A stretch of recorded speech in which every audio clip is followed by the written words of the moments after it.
Assalamu alaikum, barkam da kasancewa da ku a cikin shirin namu na lafiya uwar jiki.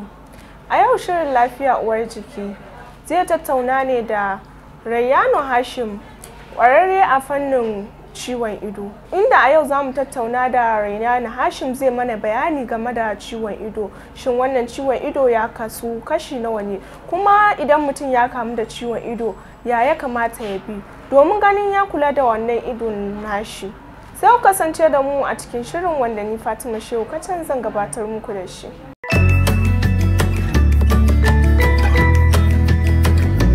To likita, za ka mana bayani ne akan menene ciwon ido?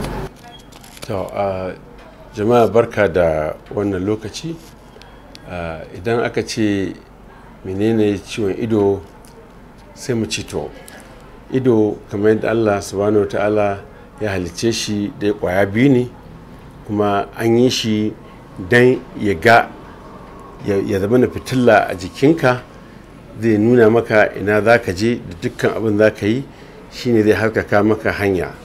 Da haka muke cewa ido ainihin fitilla ce, kuma idan babu shi jiki yana cikin duhu. To menene ciwon ido? Dukkan abin da zai jawo makwayan ido wani na ƙasa ko wani matsala ko kuma wani rashin jin daɗi, tun daga jan ido da ɓarɓashi ka ji wani abu ya faɗa maka ido, da ainihin kwantsa ido, da kuma ainihin yawan hawaye a ido, da kuma ainihin rashin gani, duka za a iya cewa ciwon ido. So dukkan abin da zai jirkitar da ido daga ainihin yadda yake cikin walwalan shi da jin daɗin shi, ta fannin wajen gani, ta fannin yin ayyukanka, ko kuma ta fannin samun sukuni da ainihin wannan ƙwayar ido, za a ce ciwon ido. A nan kuma cutukan ido suna da dama, za mu ce ɗarurruka, amma akwai wanda suka fi zama suka fi yawaita a cikin al'umma, wanda su aka fi ainihin nuna su. Misali na farko, ido na iya kasancewa fatin ido ta sama da ƙasa ta kumbura, shi kanshi farin nan na ƙwayan ido ya ja, sannan kuma mutum ya rika jin wani ƙasa-ƙasa da ɓarɓashi, sannan idan da safe ya liƙe ya kumbura, sai an sa mashi ainihin ruwan zafi kafin ya buɗe. To wannan shine ƙaramin ciwon ido wanda ake kira da turanci conjunctivitis. Ma'ana wannan farin idan ya zama ya ja, sannan kuma mutum ya zama da bai jin daɗin ganin hasken rana, kuma idan ya zo yana kwantsa, wanda shine ƙaramin ciwon ido. Sannan na biyu, ƙananan wani abu zai iya faɗa ma ido, kama ɓarɓashi, kama masu ainihin aikin walda ne, ɓarɓashin abin da suke walda da shi, kama ainihin kafintoci ne, abin katako ya rika faɗa masu ido, kama manomi ne a gona, ciyawa ya ɗan faɗa mashi ido, shi kan shi ma na lalura ne ke samun ido, ake kiran shi foreign body. To dukkan su wa'annan idan ba a aka ɗauki matakin gaggawa aka kau da su ba, ko aka warkar da su, za su haifar da ciwon ido mai ƙarfi. To sannan sai mu ce cututtukan ido muhimmai su wanne ne wanda suka fi addaban al'umma? Sai mu ce na ɗaya, ainihin yanan ido, wanda da turanci ake kira cataract. Yanan ido yana faruwa ne dalilai da dama.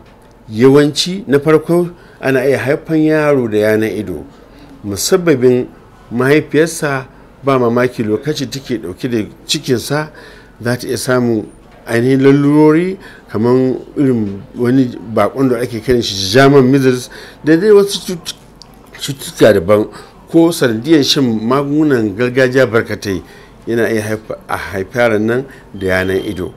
Ko kuma zai kasance kawai cikin halitta, haka Allah ya so ya haife shi da shi, za a iya haifar shi da yanan ido. Sannan kuma yanan ido yana iya faruwa, yaron a haife shi ba yanan idon, ma a hankali dalilin wasu ainihin yanayin canji na jikin shi, sai tashi da ainihin yanan ido, kafin ya kai shekara 7-12 sai ga ainihin idon shi bai gani da idon. Wannan shi ma yanan ido na iya faruwa da wannan yara. To na farko shi ne muke kira ainihin congenital, an haife shi da shi kenan. Na biyu wanda yake an haife shi babu shi amma kafin ya tasa shi ne ake kira developmental cataract, daga baya zo ya same shi. To sannan ainihin yanar ido na musamman ke kama manyan mutane, na farko haɗarurruka, ko da yaro ne aka jefe shi da dutse ko aka buge shi a makarantar boko ko na islamiyya da bulala, ko aka yi karo ko kuma aka naushe shi ko ya faɗo a sama, ko kuma iyaye mata masu wanda suke da lalaci, ƙananan 'ya'yansu mata 'yan shekara 4, 5, 6, 7 sai su ce musu su je ga abin matsefa da je tsefa gashi, wajen tsefa gashin nan sai a caki ido, da an caki idon nan to idan aka caki gilashin nan dole idan nan ya zo rufe yanar ido, kaga yana iya faruwa wannan ta haɗarruka injury kenan. To ko kuma direba ne bai sa ainihin seatbelt ba yana tuki, hakan nan aka zo aka yi karo, to fuskar ta ya bugi dashboard ɗin motar gam, yana iya samun ainihin yanar ido. Ko yawan harbe-harben nan da yake barkatai, bindiga harsashi ya zo ya ainihin kusan shiga idan mutum ya zarce, shi ma yana iya samun yanar. To akwai yanar ido na faruwa ta haɗarurruka da daman gaske. To sannan har iya yanar ido yana iya faruwa dalilin ciwon siga, shi ya fi sauƙi shi ma, ko da matashi ne ko yaro ne ko dattijo ne ko magidanci ne. Yanar ido dalilin ciwon idan siga ya zama ya hawa ba a shawo kan shi ba, to target ɗin shi zai iya samun ido ainihin ya gurbatar da ainihin tsarin da ido ke ciki, ya zo rika gani duku har ya zo bai gani ainihin yanar ido kenan. Sannan kuma akwai yanar ido da ke iya faruwa ta tsufa kawai, duk da ma akwai wani ainihin bayani wanda duk kai shekara 80 wajibi ne in ka dubi idan shi yana da yanar ido, sai dai kila ko bai rufe mishi ido ba saboda yanayin rayuwar shi ya samu lifestyle rayuwa mai jin daɗi, a ci mai kyau, babu takura, yana samun isasshen hutu, yana samun kula da jikinsa. Amma idan ka duba za ga akwai yanar idon bai riga rufe ido ba, to akwai tsufa yana iya haddasar da yanar ido. Sannan kuma akwai haɗurka kamar yadda na faɗa, akwai ciwon siga kuma yana haifar yara da shi. Sannan na ƙarshe mutanen da ke yawancin zama a rana, kama manoma ne, kama 'yan tashan kasuwa ne, ko kama dogarawan hanya ne, wanda ko da lokaci suna zaune a rana da yau da gobe muna akwai abin da ke fitowa a cikin rana ana kiran UV ultraviolet rays, yana gasa idan nan, to yana haddasa sama yana ido da wuri. Ɗaya kenan. Akwai na biyu shine glaucoma, shine muke kira ciwon ido mai silent killer, mai kisan mummuke. Glaucoma, mai ma'anan glaucoma, ainihin ƙaruwan hauhawan ruwan ido, kamar yadda muke da ainihin hawan jini, muna jini in ya hau a ce mutum na da hypertension, to shi ma hypertension ne na ƙwayar ido. Idan nan yana da ruwa a jikinsa, kuma akwai ƙa'idan da ruwan ya kamata ya tafi daidai don ido ya kasance cikin walwala, yana juyawa, yana kallon ko'ina, mutum ya zama na babu takura, idan ya zama na cikin jin daɗi. To idan wannan ruwan ya hauhawa da yawa, ya wuce kiman da ido zai iya riƙewa ya aiki da shi, to shine ake kira high intraocular pressure. Ruwan ya hau yadda yake idan ba zai iya rike shi ba, to me zai faru?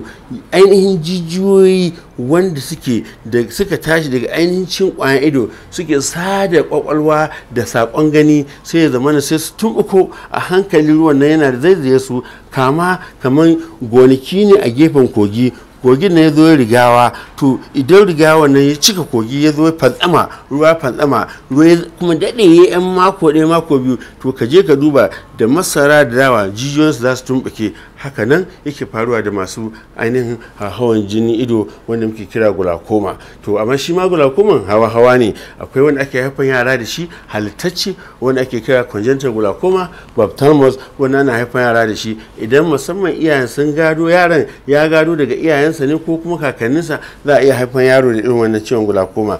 Sannan kuma wanda yake shi kashi glaucoma har yau kashi na biyu wanda ake kira silent killer, bai zuwa da zafi, ba za ga alama ba, ba zai maka ciwo ba, ganin ba zai iya nuna maka wani abu ba, saboda dan adam yana kallo ne ainihin kamar 360 degrees, gefen nan da gefen nan yana ganin su. Idan ina kallon mai kamera din nan, to ina kallon yatsa na nan karshe, ina kallon yatsa na nan karshe, bayan gashi ido na nan. To mai glaucoma, sai glaucoma ya cinye a hankali, yana tsukewa, yana cinyewa, kai baka sani ba, saboda ba ciwon kai, babu zafi, babu wani abu, sai ya zo tsakiya wani abu ya kai ka asibiti ko Apollo ne sai ce ai ba gani, mutum lokacin zai gane ai gabansa kawai ke gani amma nan ya cinye nan ya cinye. Idan kuma ya lura za ga kila yana fada a kujera, yana karo da kwanan tuwansa, yana karo da darduma, yana karo da gado, duk bai la'akari ba sai ya je asibiti sannan a gane shi. Glaucoma kenan, shi ne ake kira open angle glaucoma, silent killer. Sannan akwai kuma glaucoma wanda yake zuwa da zafi da cikin gaggawa. Mace ce wacce ke jin daɗin aure mai ta kawai kwatsam sai a zo a ce mata ai yayi haɗari ya rasu. Wannan fargaba, wannan shock da za a samu zai sa akwai wasu canje-canje na hormone cikin jikinta, wasu ruwaye wanda zai sa ainihin idan ya bude, idan in ya bude sai ya toshe inda ruwan nan ke gudana na ido. In ya toshe ruwan sai ya taru a can baya, ba zai iya fitowa gaba ba, ya zagaya gaba ne ya baya. Idan ya toshe to zai hana ainihin idan, zai sa zai kawo nan da nan gani ya ragu, zai kawo ciwon kai, zai kawo amai, zai kawo tashin hankali. To daga nan wannan glaucoma yana zuwa da gaggawa, shi nan take yana iya kashe ido. Wancan ku za a yi shekara 5, 10, 15 kafin ido zai lalace mutum ya sani. Wannan ko zai zo ni sharp cikin gaggawa wanda ake kira acute glaucoma. To sannan har yau muna ciwon ido, ciwon gida wanda ake kira trachoma. Shi kanshi wannan ciwon ido yana faruwa ne yawanci musabbabin kazanta. Mutane wanda ba su kula da kansu, ba sa wanka sosai, ba su inganta tsaftace idansu, ba su samu isasshen wanka. To idan ya zamana kuma suna da ainihin shadda wanda ba a rufewa da kuda da sauransu, gidajensu da zagayen gidajensu duk kayan kazanta ne, to kuda zai iya ya dauka idan ya sauka a cikin wannan ido, ya ɗibi kwantsan idan ya fada ma wannan ciwon gira, sai zo ya da ainihin community. To sai ka ga cewa giran nan idan ba a tsigewa, giran za ga ainihin ya kwanta. Idan ya kwanta za ga yana zaizaye ainihin zaiban idan nan wanda ita ke da ainihin haƙƙin mutum ya gani. Misali za a iya gani irin wannan, kage da giran nan ya zo ya kwanta yana zai kaga a wannan a hoton nan zai iya nuna maka cewa ainihin mutumin nan ya makance. Gira ta kwanta tana gogewa kamar tsintsiya ne kullum, ko buroshi a sa ana karce ido, ko kuma magani ne a samu reza magani da ake duba ido a karce ainihin fentin bayansa. To za ga wannan ido ganin sai gagara. Wannan ciwon gira ne, dole sai an ji an yi aikin ainihin eyelid din, wato ainihin pattern da ke rufe ido da na sama da na ƙasa sai an gyara su sannan a daga don gidan na daina ainihin wannan shi muke kira trachoma. To shi ma yana buƙatar a inganta tsafta, kuma a inganta ainihin a halarci asibiti da wuri. To har yau muna da na hudu. Kafin ka je ga na hudun da kai magana kan ciwon gira, za ka ga ana wowa ga ido, shin menene illan wannan abin idan ga lafiyar? To alal hakika ko da lokaci muna gaya ma mata, musamman yaran mata, musamman akwai instigators, su muke kira instigators, da wannan ƙarin gira, artificial ƙari gira na musamman da aka yi shi saboda ado, bayan shi da wasu abubuwa da ake sa ma ido. Wa'annan duk abubuwa muna kira instigator, watan hadasana kenan, masu haddasa fitina da matsaloli a ido. To gaskiya suna haddasa musu da matsala sosai, kuma ko da lokaci muna faɗakarwa wannan ba ɗabi'a ne mai kyau ba. A bashi yana haifar musu da jan ido, yana haifar musu da ƙaiƙayin ido, yana haifar musu da matsaloli da dama. Kuma daga ƙananan abubuwan na ciwon ido suke taruwa, ga shekaru in ya zo ƙaru sai zo zama babban matsala. Don haka ba ɗabi'a bane mai kyau, kuma a bashi. To bayan ciwon gira na hudu shine muke kira ainihin ciwon onchocerciasis, wanda muke kira ciwon dundumi. Shi kuma ainihin ciwon ido ne wanda ke kawo makanta, musamman mutane da suke zaune a gefen rafuka, wanda sai ka tsalle rafi ko kogi ka je ainihin unguwanninsu. Shi wannan akwai wata bakar kuda da ake kira black fly, wanda yake ita tana rayuwa ne a ainihin kurmi da kuma gefen ko rafuka. To yakan kama idan kudan nan, macen kudan ta sauka jikin mutum, ta sha jinin shi, musamman in tana dauke da kwayoyin wannan cuta, za ta zuba ɗan ƙwayan nan cikin ƙaramin lokaci. Ƙwayan nan za su haɗu su kai dubbai a cikin jiki, su zo su kuma su haihu cikinsu, sai su zo su yaɗu cikin ƙaramin lokaci, za su kai dubbai, sai su yawo cikin jikin mutum tun daga harshe hau ƙirji, daga nan su bi hanyoyin jini su yi ƙasa, su haddasa ƙaiƙayin jiki, su haddasa fatan jikin mutum ya zama kamar fadan kada, ya zama kamar ya mele-mele. Sannan kuma daga nan saboda suka hau ido, su kuma suna da nasaba da cin ainihin jijiyan ido wanda ke haddasa gani, sai su haifar da makanta.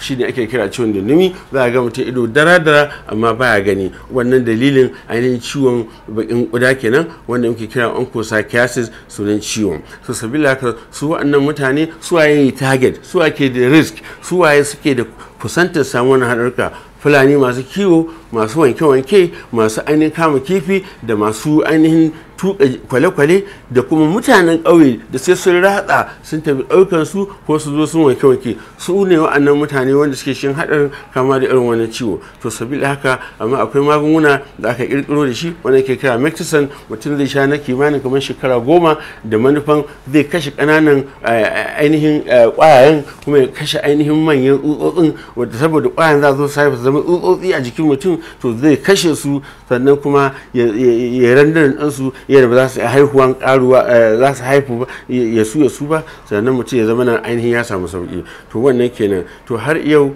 kuma akwai na maganan haɗarurruka yana iya kawo ainihin yana ido cikin ƙaramin lokaci.